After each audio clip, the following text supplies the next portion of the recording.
Welcome to Trust the Journey. I'm Melanie Curtis. And I'm Jason Maletsky. Our mission is to live, laugh, love, and learn together with you. We're here to create conscious connections through our practice of openness, honesty, vulnerability, humility, and trust. Trusting the entire journey. Yes. Trustthejourney.today. Family is where we are on the internet. Go there to find us on all the social media channels. If you want to join the Trust the Journey family, go to the website, trustthejourney.today, scroll down, click the Patreon button, and we will add you to the private Facebook group where we expand this conversation with you guys directly, which we love, love, love doing. So yeah, right on, team. Thank you guys so much for being with us. Here we go. Right on, guys. So in this episode, we're going to talk about self-awareness. We're going to do a deep dive and see where it takes us, which is pretty much how we do every episode. But that is the intro. Deep dive, and here we go. Trust in the journey. So what were the first thoughts that came up for you when we put this topic on the table? The first thoughts that came up for me were the avenues through which I elevated my own self-awareness. Basically, thoughts on what I would share with the family, with the community, on things that worked for me to help open my mind and help see into my own blind spots. Interesting. For me, it's immediately I start asking myself a lot of questions, like, well, what is self-awareness? Or how do you frame up awareness versus self-awareness? Or what's the difference between self-awareness or self-observation? These kinds of questions. Totally. So I start finding myself more curious in the general scope of like, what does this really mean? What is the topic about? Because I feel like of all the topics in the world, of all the ones that are out there, when we start talking about our own awareness of ourself, it's really kind of the like scratching at the root. It really is like, how conscious are we of ourselves in every aspect? And the more I dive into this myself as a curiosity, as something I want to learn about, the more I go, I don't know anything about this. Yeah. Oh, yeah. It's just, gosh, like everything else, right? The ever evolving insights and quote unquote understanding and experience of. And it makes me think of, it doesn't make me think of meditation per se. I bring up meditation because I'm doing the Sam Harris waking up progression. Right. Yeah, I'm really digging it. And this is, guys, many years of not being a meditator, not being into that, being super kind of resistant to that because I'm such an inaction kind of person and drawn to that. I like Sam Harris's progression because it's really an interesting and very pure, which it sounds like a judgment. It's not meant to sound that way. It's a simple, very, I don't mean any of this in any judgmental frames, just for the record.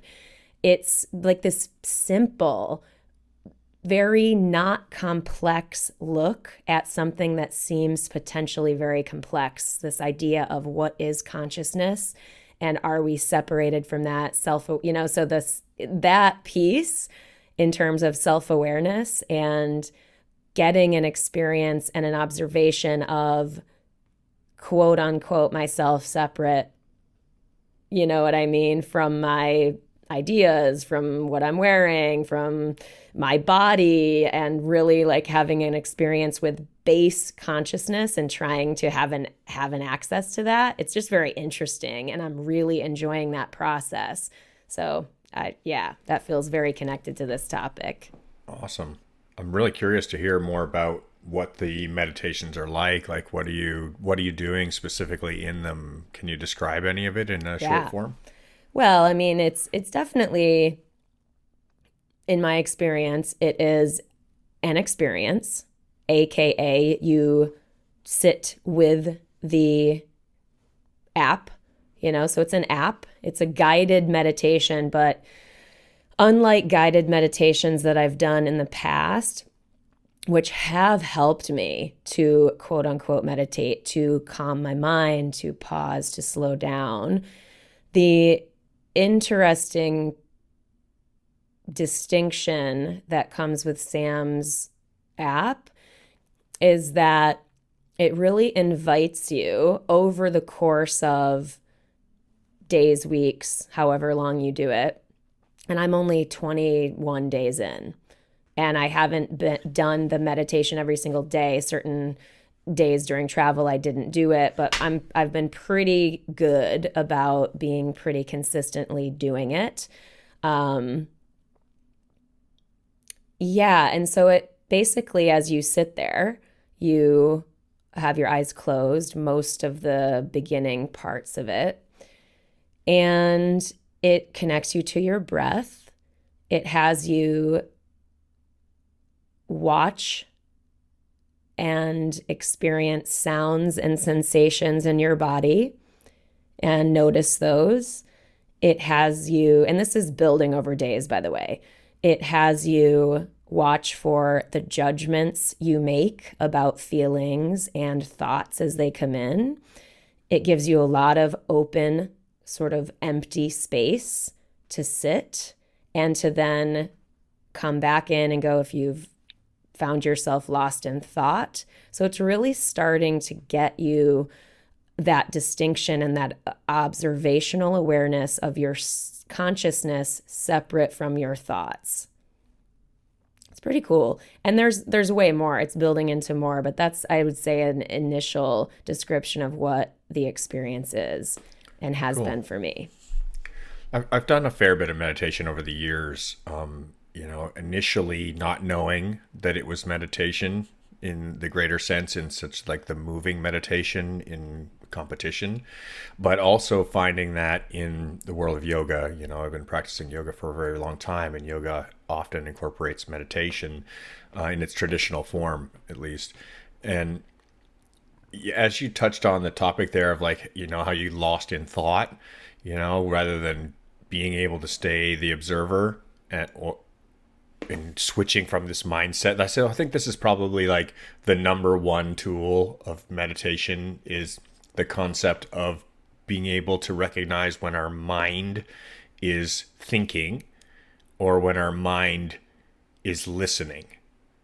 And that's the distinct difference, right? Like, so I feel like, and this is the challenge for all meditators, for anybody looking to be self-aware or self-observant, is this concept of like, am I thinking right now and going down some chain of thoughts that are based on previous experience or expectations or programming or, all these other things that are built into our structure of self?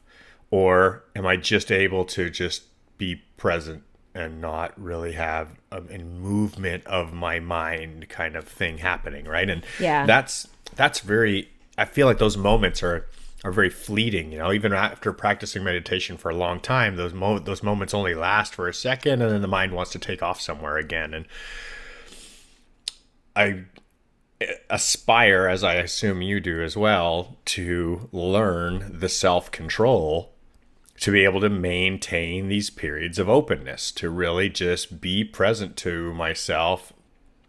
And I think what it really comes to is not judging oneself. It's about allowing that when thoughts do arrive or when feelings do arise, where the mind starts to take off and wants to start calculating and thinking, that we don't have judgment of ourself connected to that, and that it's a normal part of being a human. And that, okay, that just happened. I started thinking about this thing that happened to me last week and what might that turn into next week. And then all of a sudden I go, wait a second, I'm here, I'm meditating. Back to meditating. Meditating means not thinking. Okay, let go of that thought. Okay, cool, let it go. Cool. All right, I'm just here. And then another thought bubbles they're very much like bubbles in like a carbonated drink. Where do they come from? They just come out of nowhere. They're in the bottom of the glass, and you look at the bottom of the glass and there's nothing in there, but those bubbles just keep coming up, right? Right. Yeah. A quote that came to my mind when you were talking is, you can't believe everything you think. Oh my gosh. Thank gosh. Or we can't believe everything that we think. And that, I feel like that's more, if I think about the trajectory of, quote, self-awareness, again, not to even remotely assert that I am at any destination with this concept. I more share that to reflect sort of my path, my experience with this idea, and my awakening to the thinking mind, to myself as a meaning-making machine, as a human being. You know what I mean? And that's something that I got in landmark education. A lot of people talk about that. And for me, that was a big breakthrough that I got there, was really understanding, oh, there are blind spots. The mind can be working without my knowledge of it. And in fact, it is so much of the human experience before we do, quote, work to illuminate those blind spots, to illuminate the thinking mind and see it for what it is, to see it as something that is simply a part of us that we can choose into or choose out of. Not to say that's easy, but simply to say that was a huge part of my awakening, was that initial insight about, oh, my brain makes meaning. I judge things all the time. Oh, shit. Oh. I mean, it sounds so stupid to be like, oh, you don't have an awareness of that. But I'll tell you, I didn't really have an awareness of that for a long, long time as a human. So what's crazy about that is, even when you come to a place in yourself where you are aware that you're placing judgment all the time, we still do it. And we do it to ourselves. Yeah. Right? We judge ourselves in every instant of our own existence. And that's this weird like dichotomy of, oh, I have this thought or feeling or idea or whatever. And in the same instant of it occurring, we instantly pass a judgment on ourselves about whether or not that was okay, or whether that was not okay, or whether we care or don't care or have an attachment to it or whatever. It's this crazy, It doesn't matter how much or the fact that you already are present to this happening doesn't stop it from happening. It still happens within us, and we have to learn the same way with the meditation to like, oh, this judgment, no, don't get attached to that idea, like just let it come and let it go. And that's the same as the meditation. I want to touch on what you just brought up a minute ago, which was the destination, which I think is such a wonderful concept, right? Like, I was listening to some writings yesterday. I'll have to reference who the author was, but it's talking about like the beware of the enlightened, because right. Yeah, beware of the enlightened, because anybody who claims to be enlightened is placing judgment on you, and you are placing judgment on yourself, right?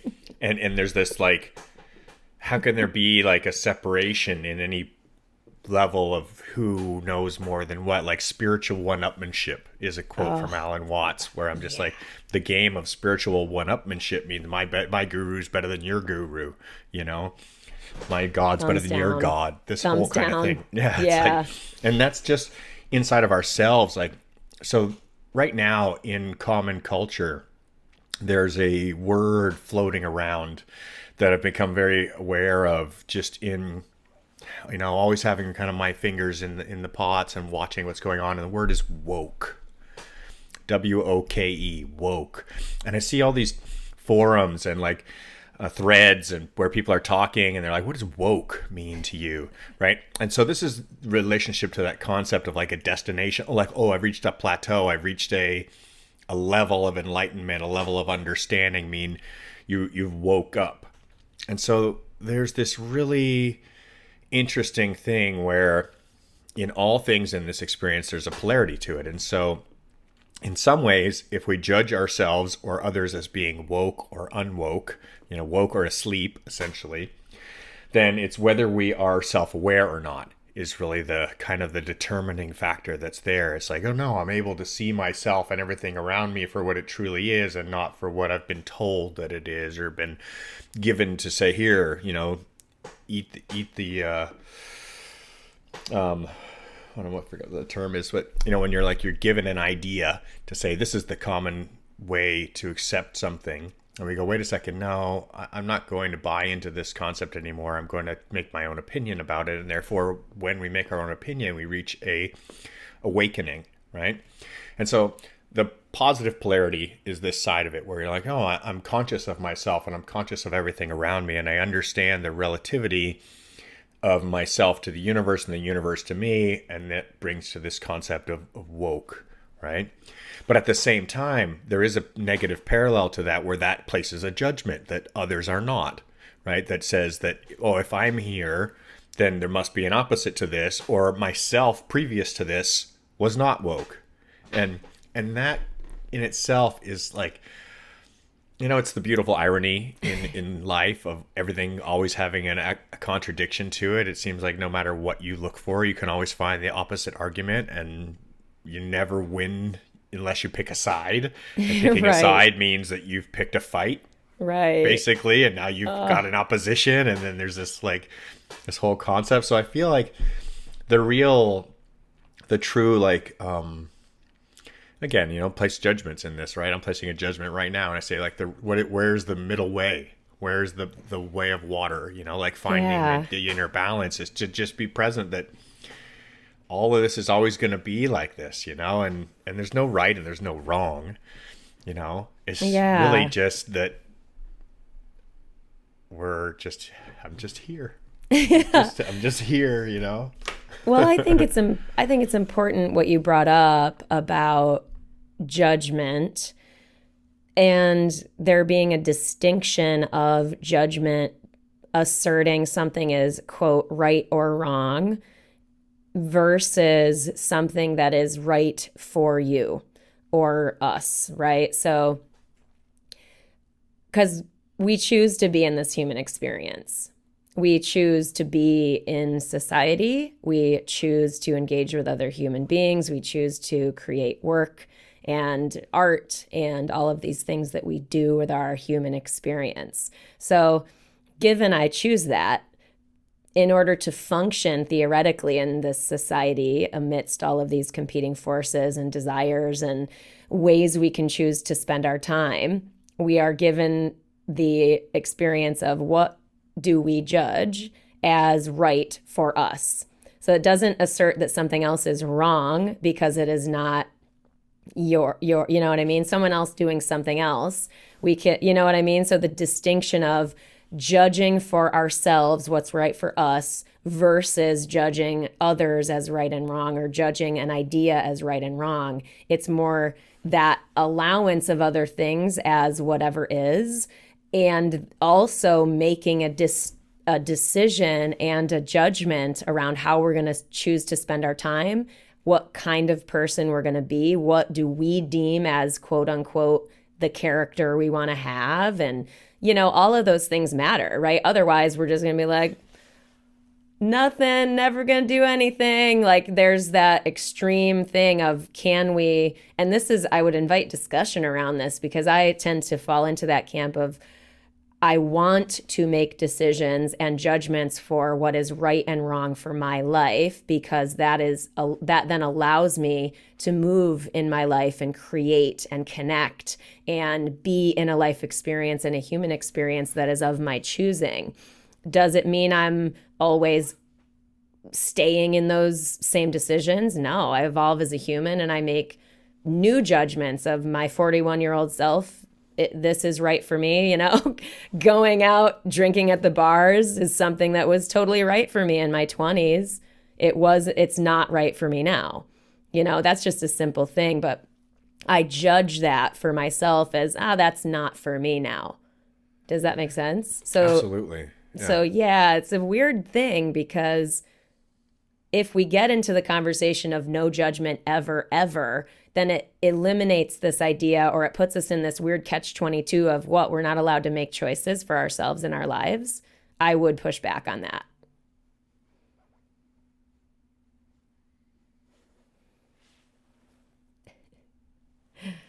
Little bit of internet. There you go. Hi. A little bit of internet instability. But yeah, I said I would push back on that. I would push back on not being allowed to make judgments of that nature for our lives and ourselves. I feel like self-awareness, this topic, it has a duality to it in the nature of when we speak about ourselves as an individual. If I speak about Jason, the name and body that I was born into in this life, and then I'm talking about me right now, or if I speak about self-awareness as like the infinite consciousness, everything around me, the whole universe, you, all life, everything that's ever existed, and think about that all being interconnected. Now, that same concept of judgment, okay, well, I judge myself or I judge everything. Now, this is a really challenging concept, because in some ways, our society has proven, and we prove to ourselves, that we are not okay with certain things, right? That there are laws for very good reason, because our moral compass as a species has decided that there are healthy and unhealthy behaviors that, across the world are either given a thumbs up or a thumbs down. And there's a big gray section in the middle where there's a lot of variable opinion on things, but there's also a very clear line where below that line, things are not acceptable, like murder is just not okay, yep. Right? Or assault, all these kinds of things, right? So there's a collective self-awareness that exists where we as a species have come to an agreement to say, yeah, we're aware of ourselves, and we're aware of how we have these tendencies to behavior that can lead to good or lead to bad above or below that line.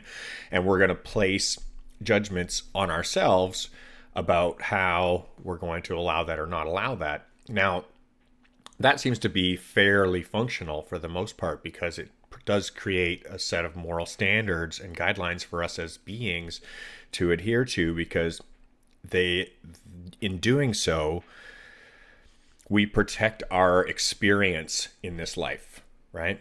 And where there's some challenges in there is in how we mitigate those actions from occurring in the first place, or how we deal with them when they do occur, and kind of the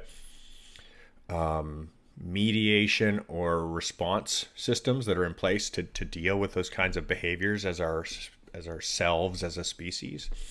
But now, if you take that whole concept, right, of like self-judgment about what our moral compass does or doesn't permit, and we put that back on ourselves for a second, we think about our conscience, right? We're taught when we're kids, we're like, hey, you have a conscience, you have this inner voice that tells you what's okay and what's not okay.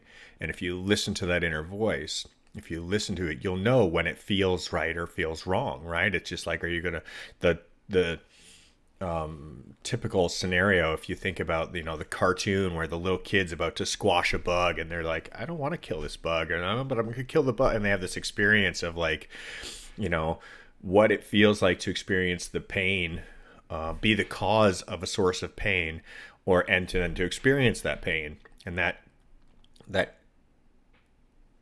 feeling, that emotional ride that comes along with it is based in this concept of self-awareness, right? And it starts really, really, really early. And what happens throughout our lives is we're pretty in tune to that when we're kids, right? Like, it's pretty much all we do is just feel. We're just feeling machines. Yeah. And then as we get a little older, we've built up this set of judgments that we carry around, like you're talking about, and we're told what the judgments are going to be, right? Yep. And so, oh, here's the list of judgments. Here's the other list of judgments. These are good. These are bad. And so we start to fall into this not being self-aware because we're not listening to ourselves in that state. We're listening to the list of do's and don'ts that we've either created for ourselves, which may or may not be accurate, or we've been told by others or society or whatever, which may or may not be accurate. Right. And now we're living inside of this externally created construct for our own awareness, which is very challenging because as we get older, and I think this is pretty commonplace that if you look at the midlife crisis per se, or as one of my best friends like to say, midlife opportunity, there becomes a point of awareness bubbles back up, right? Like we our life has a curve to it where at some point all of a sudden we go, whoa, wait, what the hell's been going on here, right? Yeah, right? Because That's so funny. So unless true. you've been there yet, you just don't know, right? And you can see all the stories of it and you can see it happen to everybody, but until you get there, you just aren't going to know what it feels like to go, what the, oh my shit. Holy cow. Oh my God. And the midlife crisis can often come with breakdowns as well. Those blind spots, it goes back to those blind spots, you know? So it's like those judgments pile up, those experiences pile up. We can talk about even trauma influence, you know, when we're younger people. Having trauma, having influences, having experiences that then create ideas that become our patterns, that end up in blind spots, that aren't conscious to us. We aren't aware of these thoughts driving. It's like the, you know, baseline gremlin thought that most people have, where they have an understanding that the people in their lives love them. But if they have this sort of deeper seated thing from childhood where they felt unloved or rejected or abandoned, they will operate from that blind judgment of they are not lovable or they are unlovable or whatever that thought is. And so, I mean, because again, you're like, what I put on my list prepping for this episode, it did include stuff like that of how do we illuminate and bring those things to the surface. So yeah, landmark therapy. We've talked about psychedelic experiences, you know, friendship, the loving mirror of, you know, the safe loving mirror. Jay's giving me a look. Evil eye. That's evil eye. Don't tell me who I am. I know. And then I wrote down with that, obviously, self-reflection. Once we grow into a skill set, if we reflect and getting comfortable with the, quote, pain of these breakthroughs, because it can be not fun to realize that we have thought we were one way for all of our lives. And of course, most people make decisions based on what they think is right and good. And so to realize, to have an awakening, and then to have to take personal responsibility for our choices that might have been derived from that blind spot that we have now discovered. Jay, if you are not watching the YouTube, I invite you to do it. Damn it. I'm gonna jump in right here I gotta jump in because please jump in.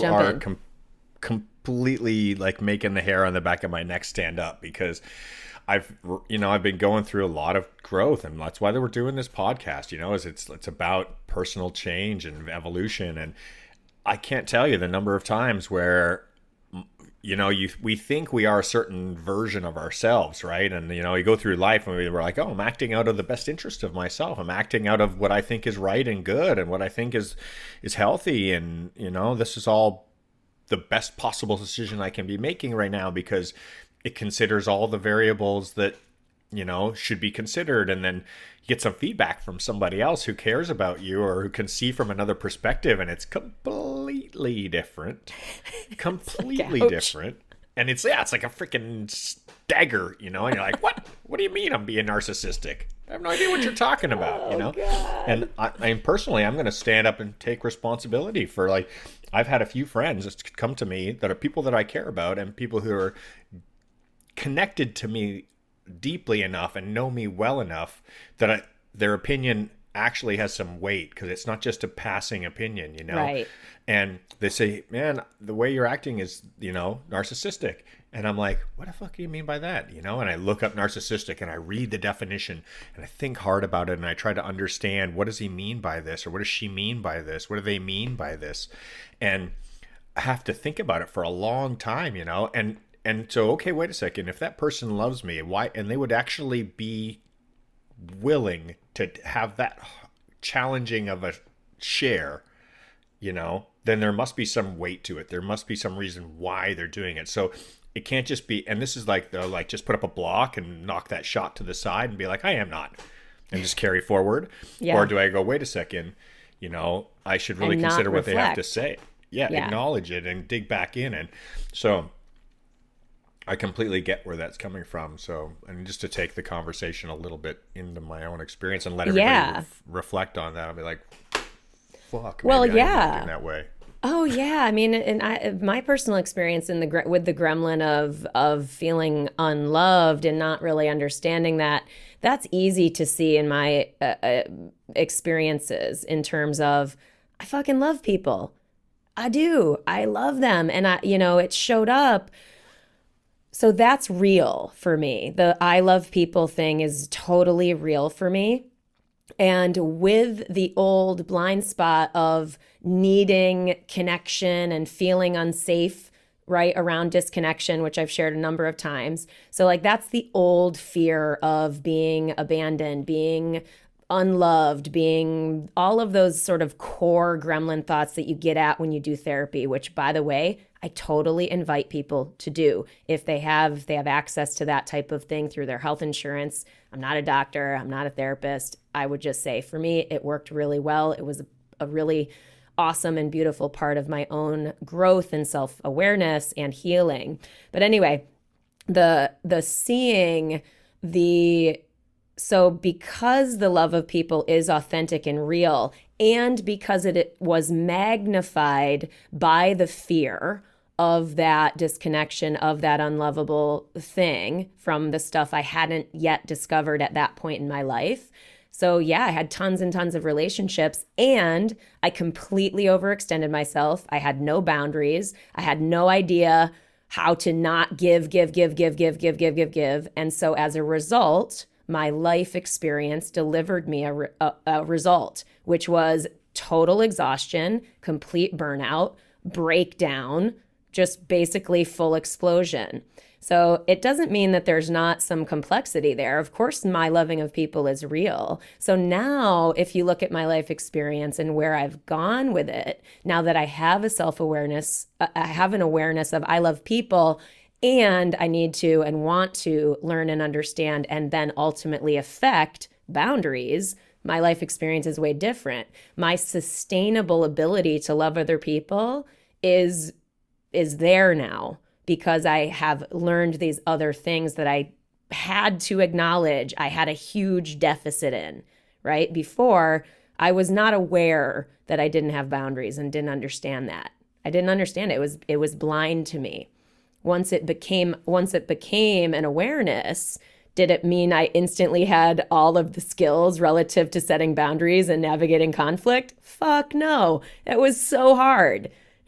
Right? But the personal awareness and the taking responsibility for the breakdowns in my life and myself was a huge first step of self-awareness and growing into the chosen version of the person in life that I wanted to have, ideally, and life weirdness notwithstanding. Does that make sense? Absolutely. So yeah. You hit on a couple words there, which I think are really the key to this whole thing. So growth as a choice because of the choice to become self-aware. So awareness is not a destination, right? It's not a place that we arrive to. It's an ongoing process. It's something that's just like the infinity symbol. It's like every day, like we have some awareness of ourselves and we have some non-awareness, points where we're just doing and not, being present to who we are or what we need. And the choice piece of it, this is really the big thing that it comes down to. So I'm just going to say right now, if you are listening to this podcast, you have already made that choice. Yeah. You are consciously in the boat of, I want to grow, I want to improve, I want to be self-aware. I am working on becoming a more aware person. And in that action, that choice towards being self-observant, then we can regain the awarenesses that come from being observant, right? So all we do is we choose into this action of like, I'm just going to take note of me. I'm going to literally pay attention to me and pay attention to my actions and my words and my thoughts and all the things about me that make up me, and start notating, oh yeah, this is the list of things that I love about me. This is the list of things about me that just are. And this is a list of stuff I actually don't like about me. And why am I doing this? And where does this come from? And then start digging into this list of the stuff I don't like about me and asking ourselves why we don't like it. And obviously the reasons are usually pretty dang clear. They're usually not that hard to figure out. But then why am I acting this way? Why am I thinking this way? Why am I feeling this way? The big why question. And I am such a fan. I absolutely love WHY. It is so much freaking fun. Not all the time. No. Sometimes it's a real freaking pain in the ass, you know? But I absolutely love the way to excavate real answers. Yeah, if you are on work. the path of self-awareness, asking why multiple times until you find the emotional root, that's the way to the emotional roots, is asking why. Why? You say an answer. Cool. Why that? You say an answer. Cool. Why that? Say an answer. It's not a difficult process saying it like that. And it can feel like a difficult process when we get to answers where we're like, well, I don't know. I would challenge you when you come to those, I don't know, parts of that process. Challenge yourself to own what's really there for you. I'm definitely challenged with that right now. I've got a few things in myself when I say why, and there's no answer. And I don't know where to go next with those questions. And so those are the times when I use therapy or meditation or ceremony or any of the things that are going to help me to like dig into my subconscious mind and come up with the answer, because obviously there's a block. Obviously there's something in my consciousness that is not allowing me to be observant to the root causation of my why. Something has closed a door inside of my mind and said, no, Jay, you're not allowed to see what this problem is. You've closed down this emotional experience that happened at some point in in my life, and doesn't allow me to observe that causation of why I tend to default to this action in these scenarios, right? Yes. And getting those doors open, getting those doors unlocked and figuring out what's behind them, and then clearing that's what it's all about, man. That is such a huge process, and I can't say enough of how good it feels when you are able to, first of all, unlock a door for yourself in your own mind, my own mind, and our own minds. Mm-hmm. And then secondly, when you're able to just empty that room, clear that closet, that skeleton in your closet of your mind that's buried back there, you know, it's such a enlightening experience, because that's where the load that we are carrying, the emotional load that's on our soul, we are carrying with us every single day. It's like a heavy bag on our back full of experiences and pain.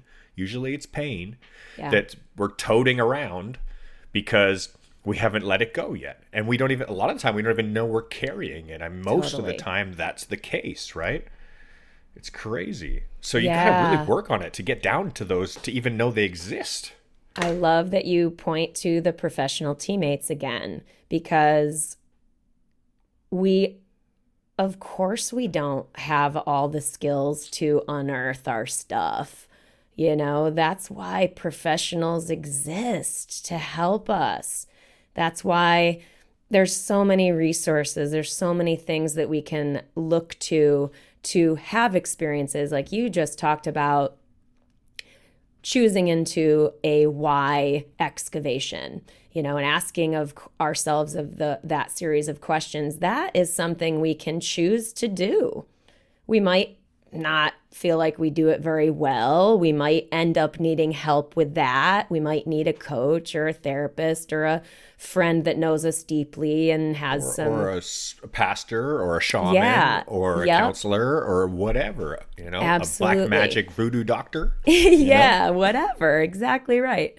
So I love that. I just want to highlight that again because I believe in that so much, because I have personally absolutely needed help to elevate and clear those things that were holding me back from a deeper self-awareness, a deeper self-connection, a deeper self-love, as we talked about recently as well. Another way for those of you listening are like wanting to go, okay, cool, I'm into it. I want to be more self-aware. I want to do some of this work, as it were. I want to clear some of my stuff and try to see into my own blind spots. Cool. Another way to start into clearing blind spots and illuminating blind spots is to listen to our physical cues. When we feel anxiety, when we feel tension in our muscles in a certain way, when we feel it might not be just a fear response, bodily fear response, but it often is. And it's relative usually to a situational thing that you're experiencing. And you'll notice in your body something happening, your throat closing up, your brain feeling fuzzy, whatever it might be for you, I don't know.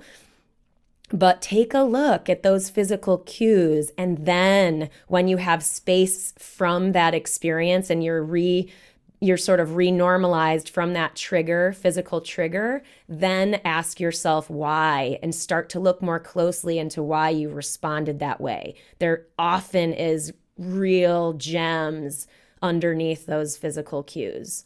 I can't say how accurate you are with that statement, because it's so powerful and so true that if we listen to our bodies will very often just give us the answer. And of course, the contradiction and irony that comes with it is that the ego, our own egos, play our body as this kind of tool to trick us at the same time. So sometimes our ego will do things like make you feel suddenly really, really tired and start yawning, or start feeling like disdain, or you have these like physical things happening in our body, which are just our ego trying to hide from our consciousness. And I've observed it in myself, and I've seen it in my students, and I've read about it, and I've seen it like, oh, here comes something really important. And our ego's like, I pay attention to you right now. I gotta just shut this thought down over here, and that way I don't have to deal with it. And that yawning, or like suddenly this physical reaction that's happening, is not that instinctive body knowing. It's our ego mind trying to avoid. And if we pay attention, we can notice the differences. Is that the instinct, the soul operating the body, will guide us in subtle ways, that it's little thing. It's very like nuanced feelings. And the ego tends to be quite dramatic and to play this game of like attention seeking. So the ego wants your attention and is trying to draw it away from our consciousness, Yeah. On top of physical cues, absolutely also emotional cues.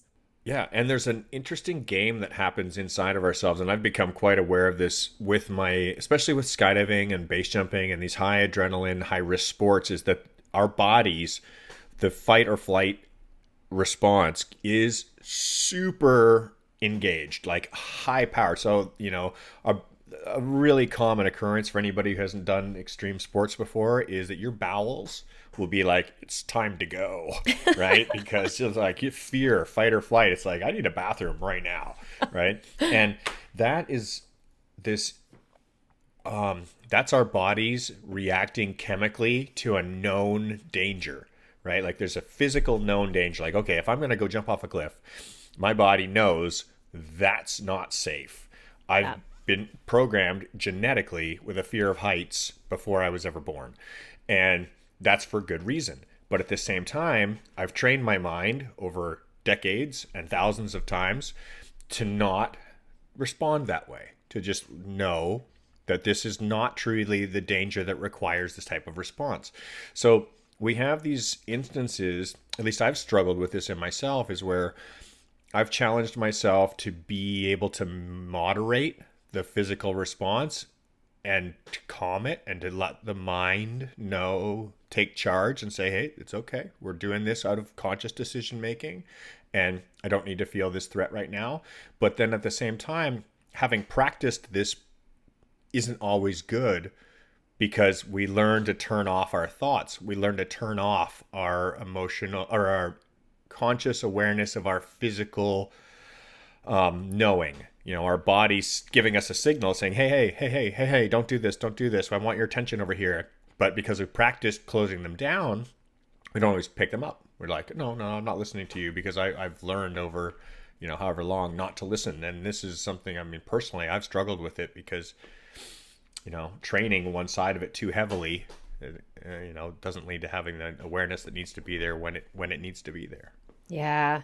That whole concept of I've learned not to listen, I feel like that's important to highlight.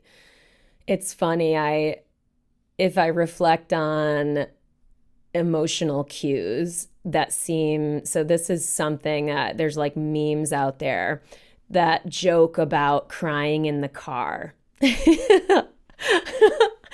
Because the car is a safe, protected place from socially being seen, theoretically. I mean, I guess someone could drive up next to you and see you crying in the car, but I've definitely done that many times throughout my life. Cried in the car, and hence the humor when it is in meme format, talking about it or joking about it. But I can remember a story, an experience I had where and this is years ago, but I remember driving. So I was driving home from work at this time. I was working at the drop zone in Southern California. And that's really not relevant. The point is, it's just a long time ago. And I was living with a boyfriend, and there was confusion there. And basically, very long story short, I was wildly sad, like super upset in the car, having a real, like, I'm crying it out. Something is in me. I can't not feel this. It's coming out. And I was crying. And it was one of those experiences where even though I didn't really have skills and awareness of these skills, and obviously didn't have self-awareness to understand where I was at that time and what was sort of up, and there were multiple things that I wanted to change in my both work life and personal life at that time. And anyway, I remember crying really, really hard and realizing that even though I didn't have clarity on the exact reasons why I wanted to change, I knew for like the first time in a long time, it's like something is wrong. Like this does not compute. There is no, I don't understand why I'm feeling this strongly. And because I am, I must start to lean in to figure out what's wrong. Because this shouldn't theoretically be happening to me if everything were good. You know what I mean? I wouldn't be crying with such pain. And so I want to say one more thing about that, because that, again, this is so long ago, but why I think this is insightfully relevant to this and where I am now in my life and my own personal development, my healing, is that we so often, when those types of experiences take place, we have an emotional outburst that doesn't make sense. One quote that I love that I think is really powerful to remember is that if we're hysterical, it's historical. Now, stay with me. That so often we only look at the situational elements, and that's definitely what I did back then. I looked at my work, I looked at my current relationship, and I ended up making changes on both of those fronts, and that was a good decision, and it was a good thing for me at that time. What I didn't do is look more deeply, right? I didn't go get a therapist. I didn't even think to myself that it could have been something much more deeply causing me emotional pain. So that's sort of, I invite people and encourage people gently and lovingly into that deeper work, because that's so powerful in order to sustainably and positively, powerfully connect to our own self-love, fulfillment, all of that good shit. I'll back you up with your gently and lovingly by saying, do the fucking work. It's not going to be friends. Fun. Please, yes, do it.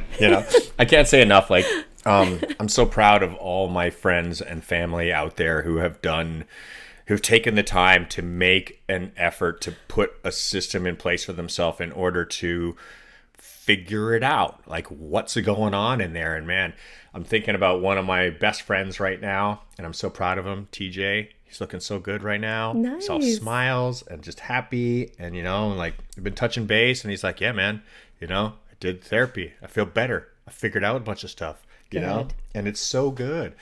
And in the end, like, that little bit of, I mean, it's not little, it's huge, right? It's huge.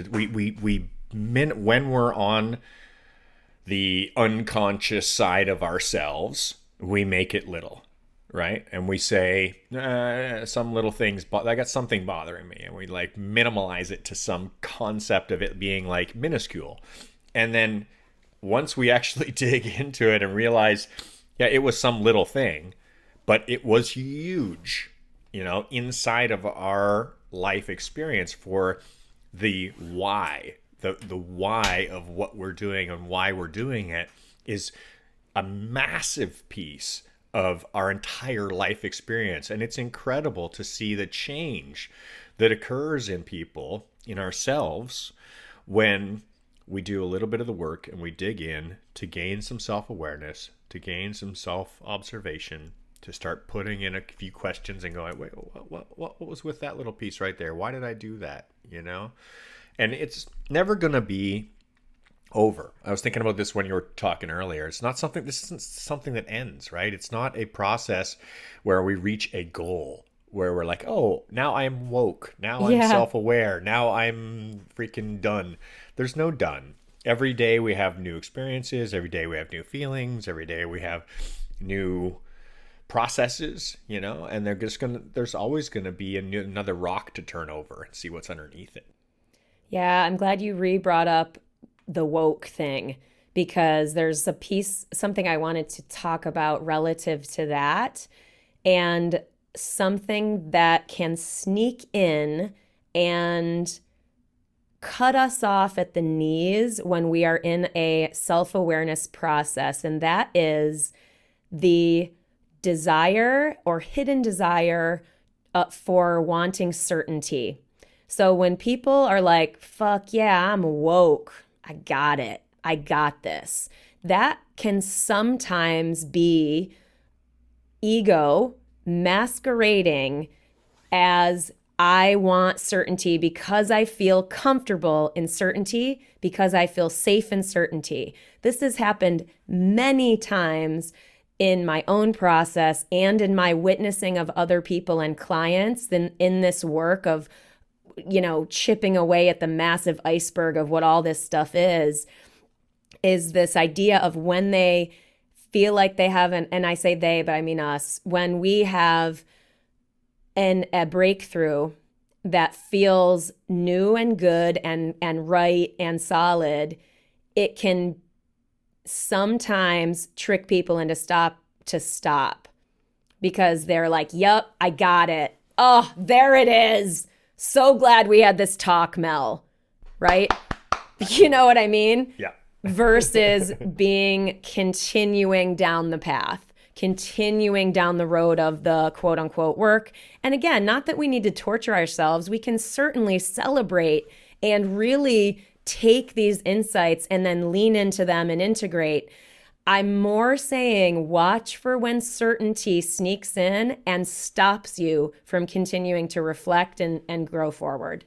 So I'm going to give some kudos to the spiritual institutions and practices here, in that, the weekly attendance of a spiritual gathering of whatever version that means to you, whether it's, on a Friday, a Saturday, a Sunday, or a Wednesday, whatever.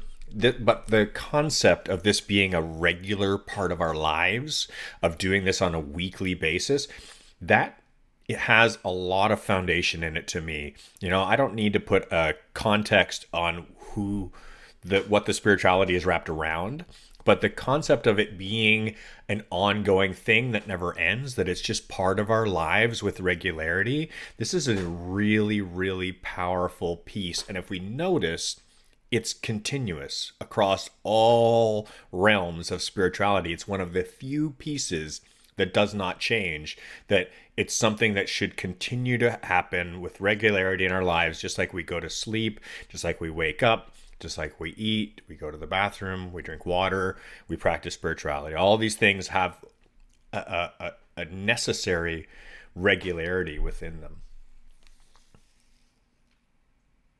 Yeah. There's something else I wanted to say there too.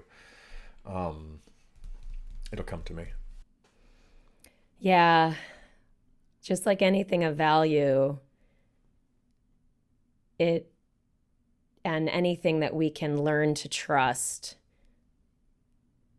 and in that trust feel that sense of safety. Like even the title of the podcast, Trust the Journey, we invite people into that idea, and it's also a process, because we can courageously and without experience say, I'm going to trust the journey, and we can do it, and we can connect to it.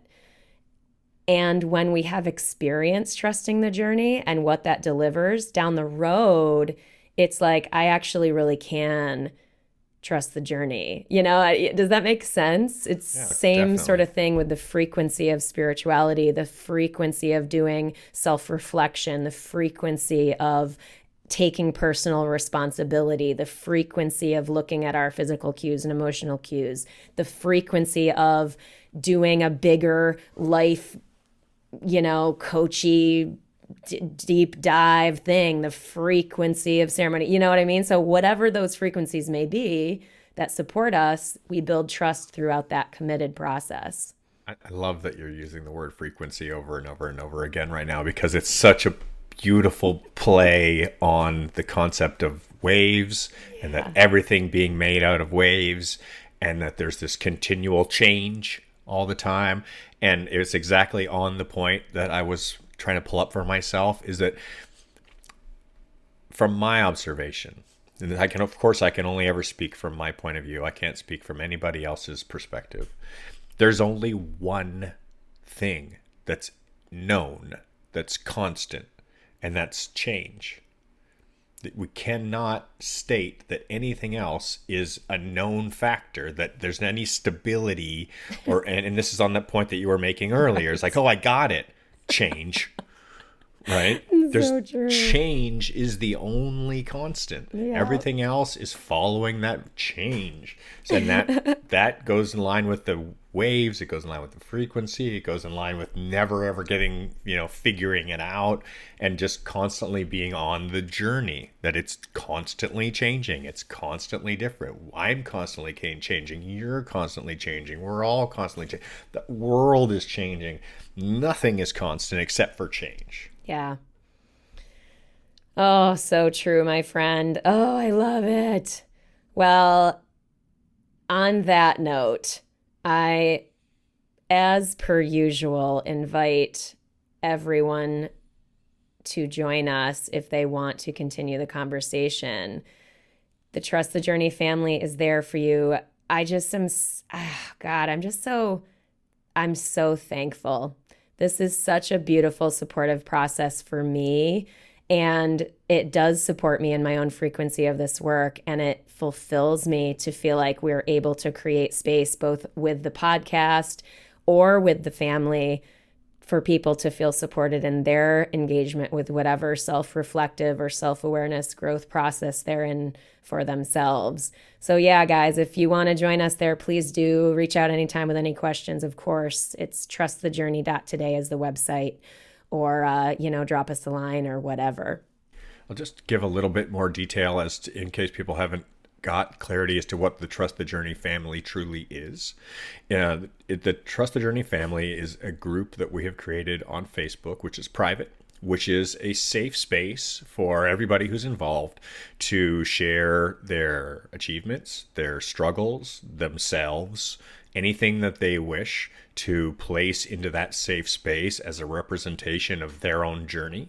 And everybody else there is aware of how challenging it is to do that, of how that space needs to be supportive to whoever is taking the risk of putting themselves out there to grow in their endeavor as a being, to grow in their self-awareness, in our self-awareness. So that Trust the Journey family, it really is about curating a safe space for all us to just be ourselves in and own whoever we are at whatever point in our journey we are, and be proud of it and be happy with it, and just know that that's constantly changing. Oh, it's so true. We love you guys so much. Seriously, thank you as always for being with us for reals. As per usual, keep laughing, keep loving, and keep trusting the journey.